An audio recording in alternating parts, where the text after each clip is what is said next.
Bueno, primero vamos a contar la cuestión de los antecedentes, porque creo que es algo importante mencionar de dónde proviene el CNB y cómo ha sido como su desarrollo histórico. No voy a profundizar obviamente en estas cuestiones, pero sí quiero resaltar que el origen sí está en la AMBAC, en la otra, en la Asociación Mexicana de Bibliotecarios.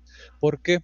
Porque inicialmente los bibliotecarios profesionales que pertenecían a la AMBAC se dieron cuenta que hacía falta también un colegio nacional de bibliotecarios profesionales que tuviera una representación legal, porque una diferencia entre el CNB y la AMBAC es que la AMBAC puede pertenecer a la AMBAC cualquier persona que esté interesada, bibliotecario eh, en práctica o que recién egresado o que no tiene título. Y para el Colegio Nacional de Bibliotecarios solamente puede pertenecer a aquel que tiene un título y una cédula profesional.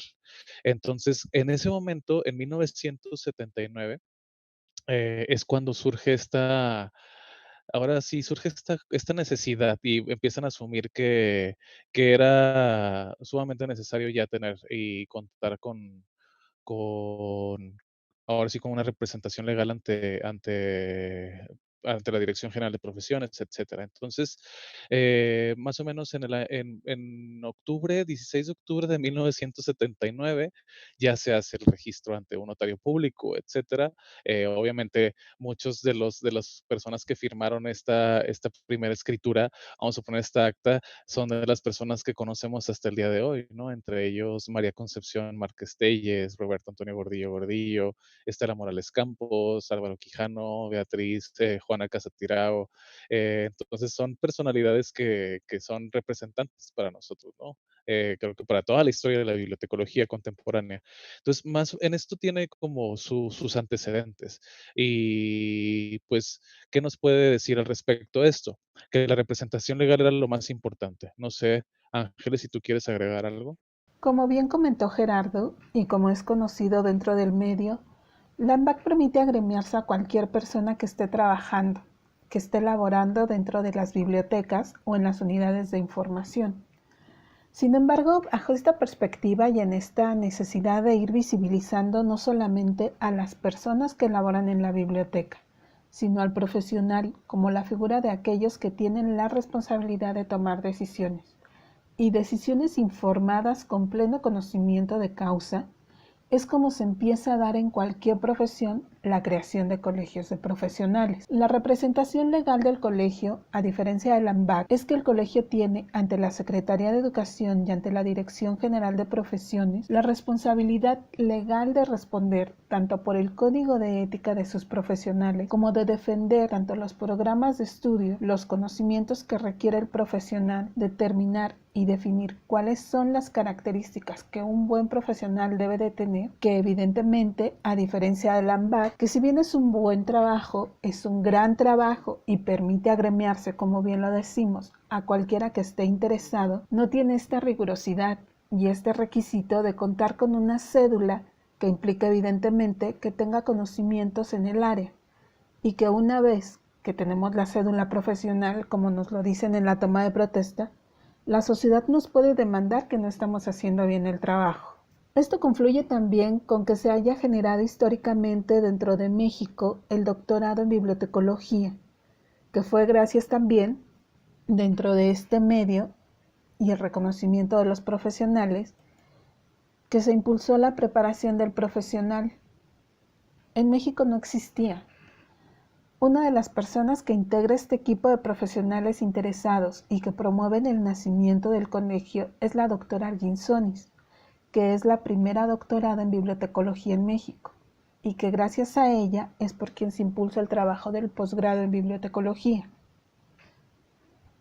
Yo creo que toda esta historia para nosotros como profesionales y como futuros profesionales y para quienes están interesados en el mundo de la información, es importante conocer los antecedentes, de dónde partimos y por qué es necesario pensar y visibilizar al profesional y no solamente enfocarnos en el personal de la biblioteca. Tenemos una responsabilidad nodal al ser profesionales porque partimos de que conocemos y sabemos el deber ser de la biblioteca y queremos llevar a las bibliotecas en las que nos encontremos a ese deber ser. Y bueno, eso sería lo que me parece que habría que destacar en cuanto al trabajo del colegio, la defensa del profesional y promover la visibilización del profesional de la profesión como un acto académico. Y efectivamente, como dice Ángeles, también es importante mencionar que a la par de esas fechas, más o menos en 1979, primeros años de los 80, fue cuando ya teníamos desde 45 y luego 56, toda la creación de las primeras dos escuelas. A la par, como un efecto dominó, se van realizando las otras escuelas de la República Mexicana. Y en ese momento, a finales de los 70, principio de los 80, también existe una curiosidad, no una curiosidad, pero es como existe estas ganas de crear tanto un propio centro de investigaciones a nivel bibliotecológico, entonces ya también una asociación, ya estamos hablando que la AMBAC ya estaba muy fuerte, muy fortalecida, ya tenía varios años, muchos años de actividad. Entonces todo va a la par y fue precisamente como en estos años donde la doctora Rosa María Fernández Zamora, la doctora Estela Morales Campos, el doctor Rodríguez Gallardo, etcétera, formaron realmente todo lo que las bases de la bibliotecología contemporánea, ¿no? Entonces, la diferencia, obviamente, tenemos a otros personajes de principios del siglo XX, pero estos maestros de nosotros fueron realmente los formadores y los que dieron todas las pautas para lo que es ahorita el colegio. Oigan, yo tengo una pregunta. Bueno, tengo dos. La primera es muy mundana y la segunda creo que es muy compleja. Y A creo que ver, hay una Ok. tercera. O sea, a ver. yo como una persona, un profesional afiliado al CNB, me imagino que tengo un número de folio, un código. Si es que existe, ¿cómo puedo saberlo? Porque también son datos personales, pero me imagino que estoy parcialmente o en el derecho de saber cuál es mi código de afiliación. La otra es qué se necesita para fortalecer la imagen del CNB, además de la afiliación, además del sentido de comunidad. Y también cómo ven ustedes cuál es el perfil del bibliotecólogo del siglo XXI. O sea, con esta cuestión de los lenguajes de programación, de los repositorios digitales, cuál es o cuál debería de ser o qué elementos deben de prevalecer en el bibliotecólogo del siglo XXI. Se ha decidido que no es conveniente por la cuestión de privacidad de los datos. Entonces, sí se guardan estas cuestiones porque nunca se sabe para qué, quién quiere usar la información. Entonces, sí, eso lo reservamos nada más para uso interno y en general, tanto mandar correos, etcétera, y la comunicación. En Facebook sí, pues es red para todos, pero el correo sí es dirigido únicamente al socio y el socio no sabe a quién más se le envía, ¿no? Eso sí, somos muy tenemos muchas precauciones para el uso de los datos de nuestros propios socios. Ahora, la otra pregunta en cuestión de cómo poder llevar al colegio y qué es lo que le faltaría, a eso te refería, ¿verdad? Principalmente, además, es que no puedo partir sin decir que es la comunidad, el trabajo también comunitario entre todos los propios socios del colegio, porque siempre cabe la duda de, bueno, ¿cómo podemos hacerlo para fortalecer y cómo puede ayudar? ¿Qué me va a dar también el propio colegio si voy a ser socio? Y es una pregunta constante que nos hacen, especialmente los jóvenes que recién egresan, de que qué me va a aportar el colegio a mi vida o qué me va a dar si yo pago 500 pesos de la cuota al año, qué voy a ganar? ¿Qué beneficios gano? Y entonces siempre lo decimos, más allá de hacer ese tipo de preguntas, eh, representa también nuestros propios intereses como gremio, como profesión, como lo que formamos y lo que somos como bibliotecólogos. Y también dentro del propio colegio uno puede proponer, porque no está cerrado por ejemplo, al menos en la mesa directiva donde estamos, la mesa actual 2020-2021, no estamos cerrados a recibir, por ejemplo, propuestas de socios y hasta eso, de no socios también. Obviamente, primero se toman en consideración las propuestas de nuestros propios socios, por supuesto, porque son parte del colegio, pero no negamos también la de los no socios para poder verla. Ahora, Con esta entrega de, por ejemplo, de propuestas, de proyectos, de yo quisiera hacer esto o considero que este tema debe ser el más, el que se debe tomar en cuenta el día de hoy para un webinar o para un seminario o para un curso igual, ese tipo de cuestiones sí también fortalecen porque es un trabajo comunitario. Entonces, no es que el propio consejo directivo decida quién es el que va a dar el curso, quién es el que va a dar la conferencia, no. No estamos cerrados a que los socios también vengan. Yo quiero dar un curso. Perfecto. Se somete también a análisis de qué curso quiere dar, cómo le serviría a nuestros socios, para qué le serviría, si por ejemplo, el tallerista va a querer dar como, qué es lo que quiere al final de cuentas, ¿no? Entonces, no se cierra, esta posibilidad y bueno, toda asociación se fortalece con la participación de sus propios socios. No podemos negar que si no existe la colaboración, no sale adelante, porque no nada más 8 personas que son parte de la mesa directiva tienen la decisión reside en la asamblea general, que son todos los socios. Ese es el poder máximo del colegio. Yo quisiera ahondar en este sentido de qué hace falta para que el colegio se sienta como propio. Y esto tiene que ver desde que nos estamos formando como profesionales. Una de las asociaciones que siempre ha estado presente ha sido la AMBAC, que cada año organiza las jornadas e integra a los estudiantes. Y el colegio se había enfocado únicamente a los profesionales con título. Sin embargo, en la actual mesa directiva se ha pensado en acercarse a los estudiantes, porque son los futuros profesionales. Ejemplo de ello es el foro que se realizó la semana pasada, en el cual se habló de los programas de estudio en bibliotecología de cara a las nuevas realidades a las que nos vamos a enfrentar. Y tiene que ver con esta proximidad también del colegio hacia la comunidad. Hay que recordar que el colegio no solo son 8 o 10 o 50 personas. El colegio lo hacemos todos los profesionales que nos dedicamos de manera profesional a gestionar información, a brindar servicios y a crear para la sociedad espacios de reflexión y recreación en las diferentes unidades de información y que hemos pasado por una formación académica en bibliotecología, biblioteconomía, ciencias de la información o como se le denomina en los distintos programas de estudio a nivel licenciatura. Asumimos entonces como nuestra responsabilidad estar al frente de las unidades de información, brindando este tipo de servicios, organizando el trabajo, actividades. Por ello creo que si cada uno de nosotros nos sentimos identificados con el colegio de manera individual, entre todos lograríamos impactar en la percepción social sobre la importancia de la figura del profesional. Aquí sí habría que hacer hincapié que hay un trabajo y un peso muy importante sobre el trabajo que hace el profesional, sobre el tipo de decisiones que debe tomar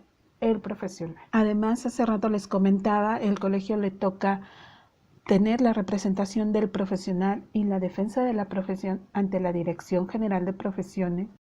Y en este sentido, cuando cada uno de manera individual tiene una necesidad o un problema, busca siempre tener una retroalimentación, tener a alguien que lo escuche. Y de manera aislada, pues es difícil poder comunicar nuestras necesidades a un colectivo. En este sentido, considero que una de las cosas que nos ha faltado como gremio es consolidarnos justamente bajo esta figura de colectivo, bajo esta figura de fuerza. La percepción que hay es que somos individuos que trabajan en bibliotecas, que se llevan y colaboran con otras personas que trabajan en biblioteca, que se llevan bien y hacen buenas alianzas, pero necesitamos ser realmente un colectivo de profesionales que defendamos nuestra profesión y la formación académica por la que tenemos que pasar para poder llegar a estos niveles de toma de decisiones bajo la importancia que es gestionar información, dar servicio y ser responsables ante la sociedad por este tipo de unidades de información en las que se debe o se espera poder tener espacios reflexivos, espacios de información, espacios donde se pueda ejercer cierto derecho al acceso a la información.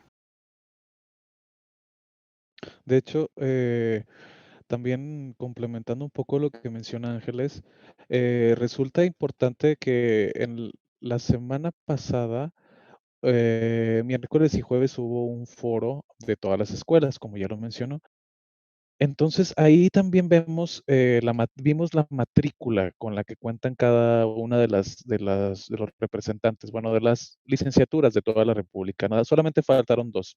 Entonces, estuvo Chihuahua, estuvo Guadalajara, Nuevo León, la ENBA, la UNAM con sus 2 modalidades de estudio, escolarizado y a distancia.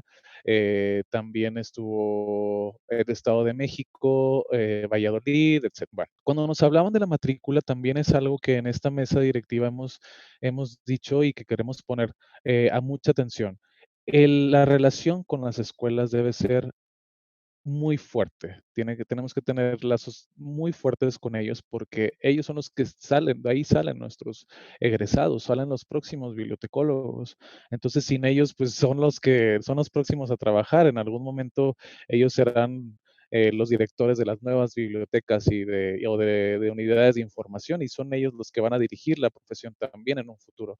Entonces, tenemos que tener una relación muy estrecha con las escuelas, también con los jóvenes. Algo que también ha sido una observación, lo que nos han dicho varias veces, porque hemos lanzado, no en esta mesa directiva, pero anteriormente sí, eh, por ejemplo, cuestionarios, no cuestionarios, sino como qué tipo de socios tenemos, ¿no? ¿De dónde provienen? ¿Dónde están? ¿Son jóvenes? ¿Son recién egresados o no? Entonces, la mayoría de ellos obviamente residen en la propia Ciudad de México, pero sí falta también la presencia de recién egresados, de recién titulados de bibliotecología. Y es algo en lo que queremos poner atención con temas nuevos o con temas que les sean afines para que también se sientan atraídos para pertenecer a un colegio de profesionistas, ¿no? Otra cosa es que el mismo fortalecimiento del colegio tiene que estar se tiene que tener un activismo político siempre. Antes, por ejemplo, cuando yo era recién egresado, a lo mejor yo no estaba involucrado tanto en la cuestión de política de las asociaciones. La primera asociación a la que pertenecí fue el AMBAC cuando era estudiante y ya posteriormente como titulado ya pude ser parte del Colegio Nacional de Bibliotecarios. Pero esto lo fui aprendiendo, pero creo que eso también, tiene que ver con que nunca, a mí al menos en lo particular, nunca me lo enseñaron, la importancia de pertenecer a una asociación, a un colegio, porque nunca vi que era eso, o sea, el defender lo que soy, el defender mi propia profesión y también a mis colegas. Entonces, eso es lo que significa para mí. Pero también están de acuerdo que hay subcomunidades, ¿no? Estamos hablando de una comunidad que es el CNB, pero hay subcomunidades que le integran y esas subcomunidades tienen objetivos específicos y tienen conocimientos específicos e inquietudes específicas. Entonces habría que saber canalizar cuáles son esas cabecillas, cuáles son esas personas que sí están interesadas en compartir su conocimiento, ¿no? Claro. Y de hecho sí se pone, obviamente, por ejemplo, cualquier persona, y como lo mencionamos Ángeles y yo, cualquier persona que tenga estas ganas de también de compartir sus experiencias, sus propias actividades diarias o todo lo que ha hecho académicamente, profesionalmente, bienvenido. ¿Por qué? Porque eso fortalece también el propio gremio. No nada más el colegio, una asociación, no, no, no. El que compartamos eso entre los colegas fortalece lo que somos, a la ciencia bibliotecológica, ¿no? Y eso creo que es muy necesario, y más en nuestro país, porque en otros países, por ejemplo, sí podemos ver como una American Library Association o la propia IFLA hacen todo este activismo. No nos vayamos a otros países, sino la propia Scolby, por ejemplo, también en Argentina, cómo se han ido creciendo poco a poco e involucrando también a los jóvenes. Entonces, al menos en el consejo directivo actual, son bienvenidas las propuestas de cada uno, de los socios y no socios. Obviamente, como lo mencioné, primero son los socios porque son los agremiados del colegio, ¿no? Pues a ellos hay que primero tomarles la importancia y no que los demás no sean importantes, ¿no? Pero primero van nuestros socios siempre. O sea, en cuestión de cómo, del bibliotecario en el siglo XXI, es una pregunta que nos hacemos siempre, al menos en la docencia, o que los alumnos nos lo van a llegar a hacer en algún momento, y más los que están ya por salir en los últimos semestres. Y en el foro de la semana pasada sí se discutió o se habló acerca de ciertos perfiles o de en qué se enfocan más los planes y programas de estudio actualmente, y definitivamente todos se enfocan a un nivel tecnológico. Es muy, muy fuerte.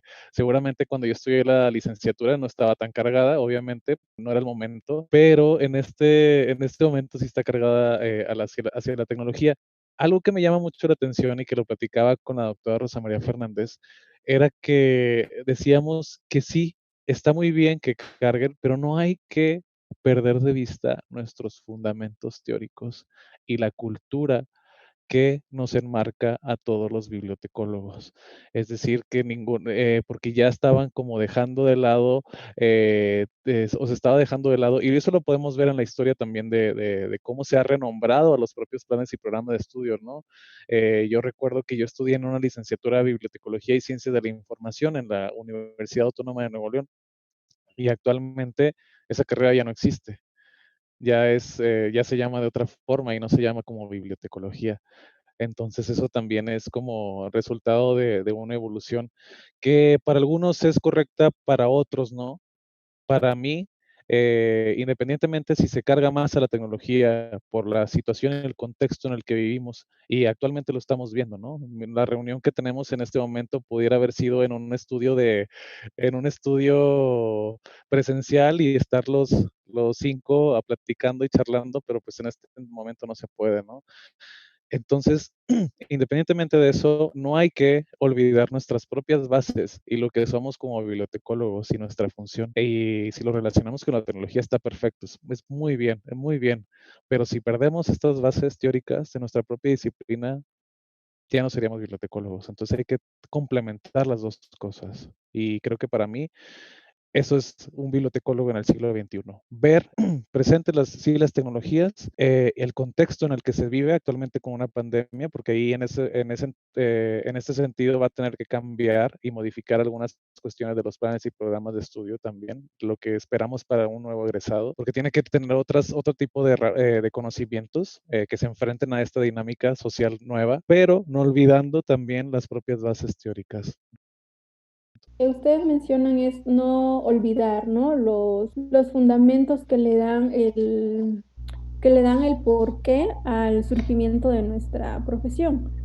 Porque evidentemente es una de las profesiones más antiguas, ¿no? Esto no es nada nuevo, pero sí, claro, el paso del tiempo y las diferentes circunstancias, ¿no? Nos ha llevado a que vaya cambiando, vaya teniendo diferentes matices, ¿no? Dependiendo también del país, dependiendo también de la tradición, si somos de la tradición angloamericana, si somos de la tradición europea, ¿no? Los propios argentinos, los propios chilenos le imprimen a la bibliotecología un toque diferente, los españoles iguales, es decir, como que hay una serie de matices, una gama, pero bueno, todos vamos como hacia el mismo punto.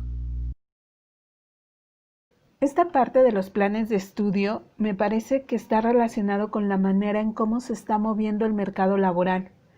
Y creo que de todos los que están aquí, a la que le toca hablar de mis tiempos es a mí, porque la mayoría de los que están hoy estudiaron ya con planes de estudio en los que se integran las tecnologías digitales que actualmente estamos ocupando. En mi caso no. Mi plan de estudios es el plan de estudios de 1966 del Colegio de Bibliotecología en la Facultad de Filosofía y Letras, cuya carga era más humanística, más histórica, más de la tecnología de punta de nosotros, de máquina de escribir, o sea, todavía hacíamos tareas en máquinas de escribir, no en computadora, no en máquina de escribir eléctrica, sino en máquina de escribir mecánica. Por eso yo hablo de las tecnologías como herramientas, porque para mí este cambio de una máquina de escribir o de a veces en la práctica solamente tener un lápiz y una hoja para poder hacer un catálogo o una ficha de Cardex es una realidad. Y hoy también me enfrento a una idea distinta de tener que aprender a utilizar plataformas digitales. Hoy, entre otras actividades, soy docente y soy docente a distancia, lo cual implica también conocer una parte del área tecnológica de la que evidentemente no me puedo desligar, porque estoy contribuyendo a formar a los futuros profesionales, a mis futuros colegas. Esto implica, como les decía antes, tener habilidades cognitivas de un constante aprendizaje. Esto, a mi parecer, es una necesidad que cada uno de los involucrados en las bibliotecas debería tener.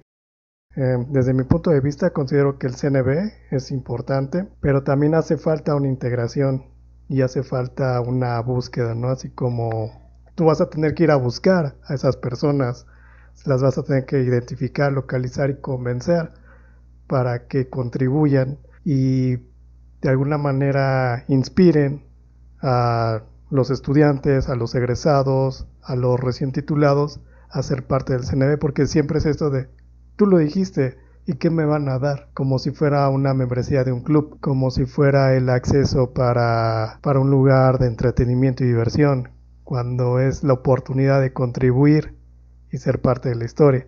Y más aún que esto va a quedar registrado en las plataformas digitales, porque es este quehacer que se está registrando. Ustedes han sido los primeros que le han dado esta continuidad y han tenido la constancia de crear estos contenidos digitales, pero también crear este acercamiento con personas que geográficamente se encuentran a distancia. Creo que también eso es algo que podemos hablar de nuestros planes a futuro. O sea, también cada presidente dura y cada consejo directivo dura 2 años. Entonces, en nuestro caso es 2020-2021. Tenemos a corto, entonces estamos hablando que ya nos queda nada más 1 año y medio estando en la actual mesa directiva, ¿no? Entonces, en esto hemos visto que la misma contingencia que estamos viviendo nos ha transformado y también ha sido un espacio donde podemos dialogar con otros colegas de otras partes del país que no necesariamente son bibliotecólogos, pero que están involucrados ya sea líderes de un programa educativo en bibliotecología o son directores de un centro de información o de una biblioteca o de un archivo importante también. Entonces hemos ido dialogando con nuestros colegas sobre qué es lo que sigue en un futuro a corto plazo para todos nosotros. Lo hemos visto, por ejemplo, actualmente tuvimos un webinar acerca de qué pasa a nivel nacional por las bibliotecas y los archivos y centros de información. Después tuvimos charlas también de fomento a la lectura y de lectura en tiempos de crisis. Y también hicimos otras recomendaciones en el CNB para la reapertura de bibliotecas frente al COVID-19. Y en general estamos haciendo este tipo de trabajos y actividades cada mes, ya sea por la situación que vivimos o por alguna fecha importante para nosotros, como es el 20 de julio, que es el Día del Bibliotecario, donde realizaremos próximamente eventos en esas fechas, ¿no? Entonces, también el hecho de estar aquí con ustedes y les agradecemos este espacio que nos han dado, es importante para colaborar entre los propios colegas e informar sobre lo que estamos haciendo y que también ustedes difundan el contenido que están haciendo, porque es muy importante, porque son cosas que ya lo habíamos platicado Hugo, en su momento, no se tenían en nuestro propio gremio y hacen falta realmente para poder difundir toda la información, lo que somos y a lo que nos dedicamos, ¿no? Entonces, ese es mi punto de vista. No sé, Ángeles, ¿tú qué opinas? Sobre este punto, cabe señalar que cada presidente, cada mesa directiva tiene su propio plan de trabajo y sus propios medios de comunicación, pero hay líneas que son trascendentales para todos y que se remiten a defender a la profesión, de hacer visible la imagen del profesional y contribuir al desarrollo del gremio. Evidentemente esto nos lleva a comprometer no solo a los profesionales activos, sino a los futuros profesionales, porque sin ellos el colegio tampoco seguiría adelante y es fundamental mantener la representación legal ante la Dirección General de Profesiones, por nosotros y por nuestra profesión. Además, como decía Hugo, también hay que ir a buscar al talento y a los líderes.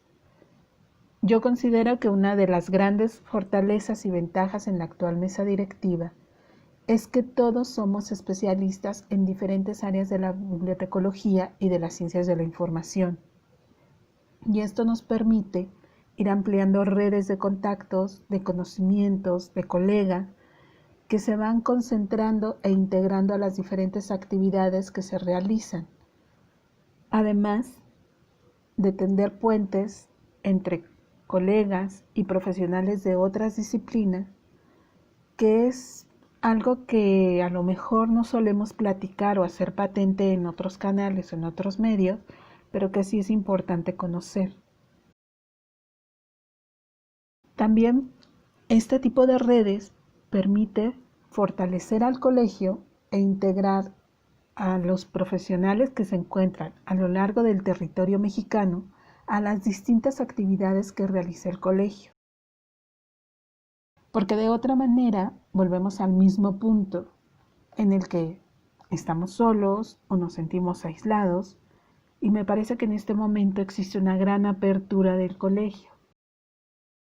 No sabemos cómo será la continuidad, si la siguiente mesa directiva tendrá la misma idea o tendrá un enfoque diferente, pero por eso es importante involucrarnos como miembros para establecer y definir hacia dónde queremos dirigirnos y reflexionar sobre la visión del colegio y cómo queremos trabajar de ahora en adelante. Y esto tiene que ver con la participación política, con las asambleas a las que se convoca y en las cuales se define el curso del colegio. Por eso, como señalaba Gerardo, es importante participar activamente, porque solo así vamos a lograr encaminarnos y enfocarnos a lo que deseamos lograr. En este caso, la actual mesa directiva ya cuenta con un plan de trabajo, con una idea clara de cómo queremos posicionar al colegio y al profesional. Pero habría que pensar en los siguientes pasos. ¿Quién tendría la posibilidad o cómo se integrarían las siguientes mesas? ¿Cuál sería el sentido de comunidad? Y esto tiene que ver con la participación activa de todos, con el compromiso. Y esto es muy difícil entenderlo cuando se está esperando que alguien dé algo, en este caso el colegio. ¿Qué me puede dar a mí el colegio? Así no se percibe un compromiso real. Cuando solamente se está a la expectativa de recibir del beneficio individual, es muy complejo trabajar como colectivo. La idea no es solamente recibir, sino cómo puedo aportar para lograr lo que yo quiero que sea. Y esto definitivamente tiene que ver con la participación activa y con un compromiso real.